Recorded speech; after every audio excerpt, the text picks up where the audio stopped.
Hello and welcome to a conversation with Kyoko Hashimoto about the Guildhouse Fellowship. Before we begin today, I would just like to acknowledge that I'm speaking from Ghana country and I pay my respects to elders past and present. This always was and always will be Aboriginal land. My name is Lana Adams and I'm the Communications and Engagement Coordinator at Guildhouse. I'm pleased to come together today with artist Kyoko Hashimoto to discuss the current call out for the Guildhouse Fellowship. Before I introduce Kyoko, let me take you through the fellowship opportunity. The Guildhouse Fellowship is an 18-month opportunity for a South Australian mid-career visual artist, craft practitioner, or designer to undertake research development in the creation of new work, culminating in a presentation at the Art Gallery of South Australia. The Guildhouse Fellowship is unique in Australia and creates an extraordinary opportunity to extend artistic practice, grow industry recognition, and expand professional horizons. Collaboration and partnership are embedded in our work at Guildhouse, and we are incredibly grateful to the James and Dinah Ramsay Foundation for its sustained recognition of the value of arts here in South Australia and their generous support in enabling the fellowship for over 6 years, and in particular, the expansion of the fellowship offering in 2026. This extends to the Art Gallery of South Australia for their long-standing partnership and their commitment to enabling expansive career opportunities and championing artistic excellence in our state. We're thrilled that the latest iteration expands the fellowship from a 12-month to an 18-month engagement and increases the artist fee from $35,000 to $50,000, embedding best practice by paying superannuation to the artist. So the 2026 Guildhouse Fellowship includes the artist fee of $50,000 paid directly to the artist, payment of 12% superannuation, professional documentation, and a presentation at AGSA planned in conjunction with the artist, AGSA, and Guildhouse. To date, the program has supported 6 outstanding South Australian visual artists to pursue sustainable careers, contributing to a robust and vibrant South Australian arts sector, including Troy Anthony Bayliss, Sarah Waters, Liam Fleming, Tom Phillips, Kyoko Hashimoto, and Michelle Niku. Now, on to our special guest for today. Kyoko Hashimoto is a Japanese-born artist working across critical and experimental craft and design. She's exhibited widely across Australia and internationally and is held in collections at the National Gallery of Victoria, Art Gallery of South Australia, and Toowoomba Regional Art Gallery. She also won the Waterhouse Natural Science and Art Prize in 2022 in collaboration with Guy Kuhlmans. Kyoko presented her fellowship outcome, 8 Million Deities, Yayozuru no Kami, last year at AGSA. Known for her practice as a contemporary jeweler, the fellowship gave Kyoko the space to move into creating paper-based artworks created out of plant materials in response to her environment. Thank you so much for joining today, Kyoko. Oh, thank you for having me. To jump right into questions, could you share how you knew that the timing of the fellowship was right for you? Where were you in your practice at that time, and what drew you to apply? Um, Thanks, Lana. So the time when I applied for the fellowship, I was at a bit of a existential crisis in my life. So I was diagnosed with breast cancer in 2022. And I took a year off, just post surgeries and just recuperating. And it really gave me a time to reflect on my practice. I've been practicing as a contemporary jeweler for 20 years, and mainly working in metals and plastics, and some other unusual materials like coal. But it really made me want to reassess the kinds of materials that I was exposing my body to. Not that I will ever know if any of that contributed to my illness, but I wanted to take control of the materials or the environment that I was working in and the type of materials that I was working with. So, and the Guildhouse has a unique 12-month period where you can really deep dive and, work, concentrate on a body of work and with the funding, you didn't have to worry about, having a second job or a level of distraction that normally enters into an artist lifestyle. And so it really appealed to me in that regard, where I felt that I would be given this very special time to focus and meditate and really develop something that was meaningful to me as a maker that would hopefully shift my practice into something that was more sustainable for the future. Mm. Amazing, thank you. Speaking of the fact that you mentioned that you've been practicing contemporary jewellery for over 20 years at the time, one of the unique features of the fellowship is that it's identified for mid-career artists, and we often receive questions from applicants about this point. So do you have any advice, or are you able to share sort of how you were able to assess yourself as being in that mid-career sort of bracket as an artist? I mean, I had to Google what that meant as well. I didn't really know, but I think it comes up as somebody who's been not straight up from a degree, but somebody who's had some time in the industry practicing, building up a body of work, has a distinct, I guess, look or characteristics, who has a mastery of the medium, and yeah, looking to extend, I suppose, their practice. But I think it really depends on how you feel. Yeah, I don't think there's a clear definition of what that means, to be honest. Yeah, Yeah. exactly. Yeah, I find, yeah, exactly what you said about a distinct voice. I think that summarizes it really well. You've been working Mm, towards that and you can develop that. And we acknowledge as well that artist careers are not always linear, and there's breaks and shifts and time changes. So, yeah, it ends up being quite a personal sort of reflection and definition, I think. yeah, I think so too. Yeah. Um, in the application, would you like to share any of the sort of career goals or aspirations that maybe you had at the time, that directed sort of your thinking when you're applying? Um, well, I think I was at a place in my career where I had few pieces in a permanent collection on a national level. And I was exhibiting fairly regularly nationally and sometimes internationally as well. And yeah, I feel like I just wanted to not change my practice completely, but shift it in a way that felt more exciting to me. So I had all these interests in working with natural materials. I had a very place specific focus already, like when I was making more jewelry based work. But I just wanted to see if I can, I guess, expand my practice into some of these other areas that I've been curious or interested in. So I wanted to do some paintings that was still jewelry related, but yeah, not necessarily with the intention of changing my practice to becoming a painter or a sculptor necessarily, but I wanted to expand it. Yeah, somewhat. Yeah. So that was my hope, I suppose, when I applied.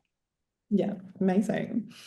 And I feel like that sort of also vaguely answers my next question, sort of speaking about the impact that you hope to gain from it. Was that impact also related to that expansion and the sort of investigation into new materials and opening up new worlds? Or was the impact sort of that you were looking to have from this opportunity more sort of functional in terms of gallery connections and working with curators and maybe networking sort of type of things, if that was relevant? Um, yeah, I mean, going into it, I had no preconceived idea what that might mean. But I guess looking back on the experience, I think just working with the curators at AGSA and thinking about the grand scale of this exhibition being in a very, nationally important institution, it really made me think about, in terms of impact, like what kind of ways that I could share my stories and concepts with. So I ended up making a video, working with a videographer Alex Robertson. We collaborated on a video to show processes of my making. So that was something that I had never done before. But I think given uh, the audience and I think the impact of communication, I felt like maybe that was not necessarily needed, but it made sense for me. So yeah, and I'm really grateful that we did that. I think it makes the body of work, the communication of it stronger, more impactful. Um, yeah, but it's definitely been a unexpected and unusual, but a wonderful experience. Yeah. Um, that video that you presented in your exhibition was such a generous sharing of the whole development that you went through with your material processes that I think, as you're saying, that communication impact that it had on viewers was really deep. And when visiting the exhibition, there were always people seated and taking it in, and it was a really, really beautiful aspect of the work to share with people. And then that sort of ties into my next question about the fellowship, which is that we really hope that applicants consider the time and space provided by this opportunity to focus on the research and development available. And we encourage applicants not to focus too heavily on the outcome or presentation at AGSA. So you actually ended up sharing quite a lot of your research and development through that video, which was amazing. But I was just wondering if today you could share a bit more about the journey you took about the research and development into making your own paper, foraging your own materials, transforming those into different materials that then you use to create your work. Sort of that journey, did it involve the level of research and sort of development that went into that? That would be great to share. Thank you. Sure.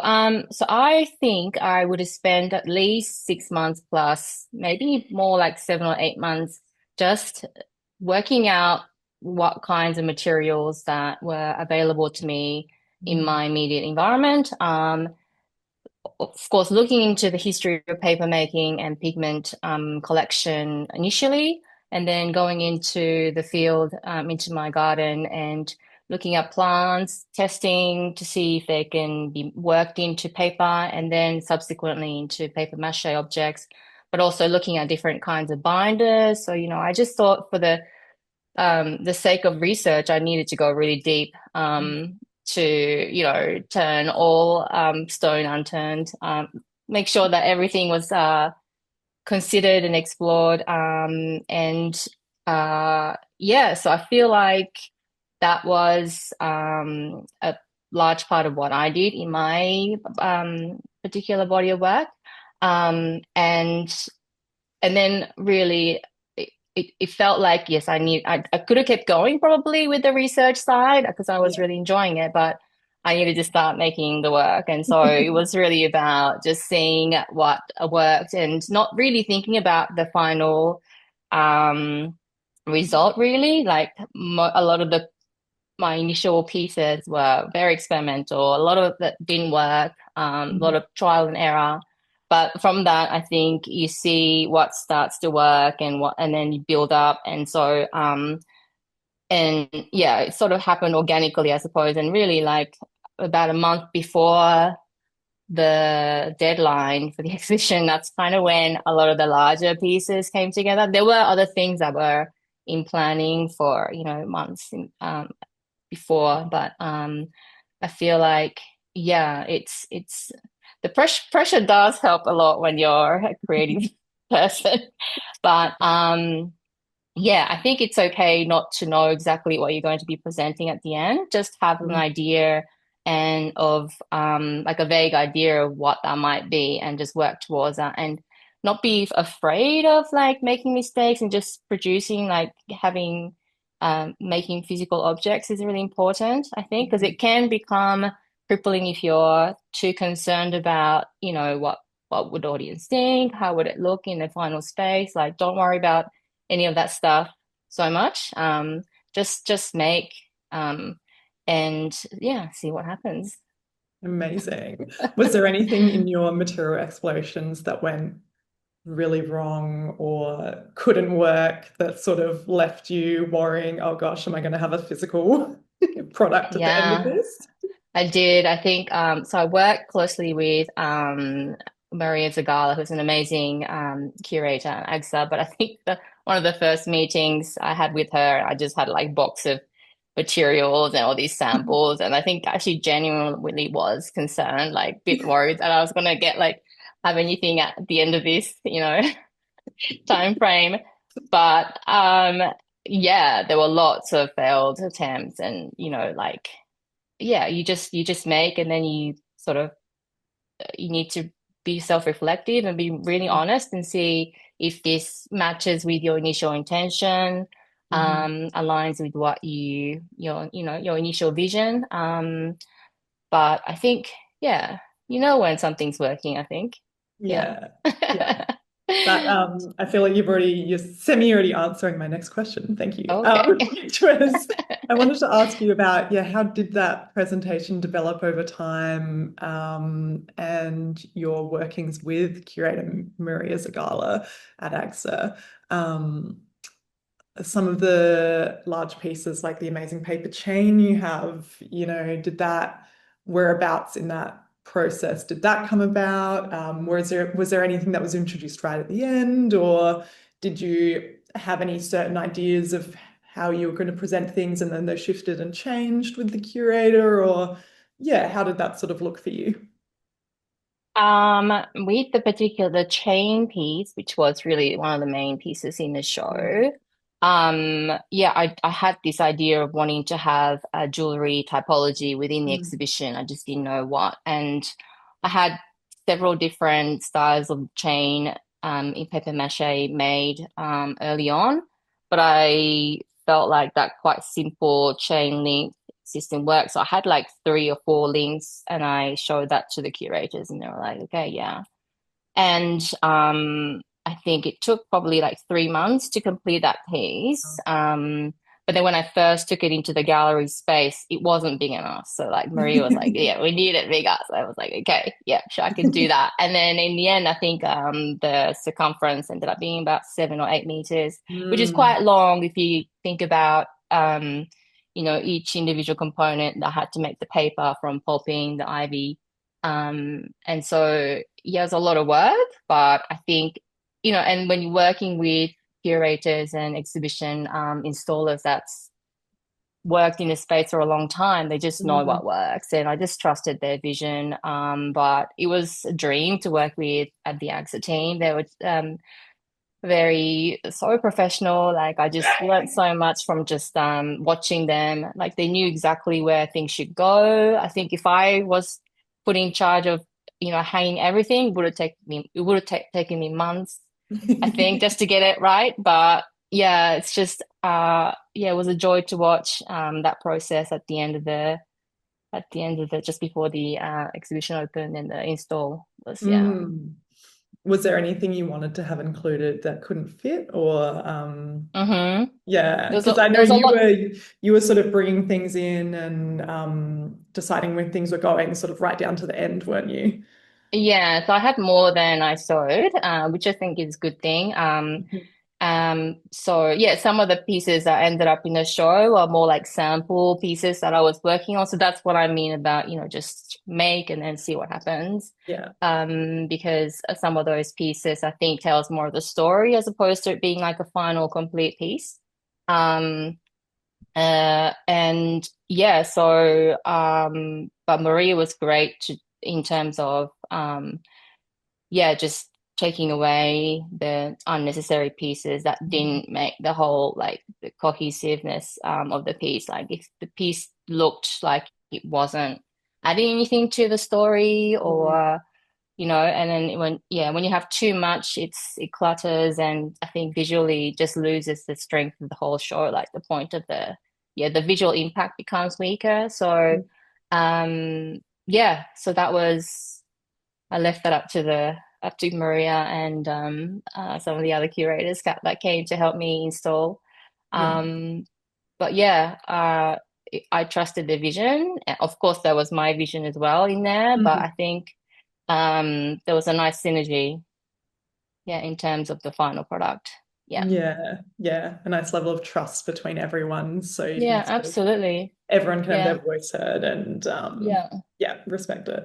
Yeah. And that was another interesting thing about, I think, the Guildhouse Fellowship is that, the curators don't tell you do more of this or do more of that. Mm, Like they really trust you to guide the whole process, which I yeah. felt was quite unique.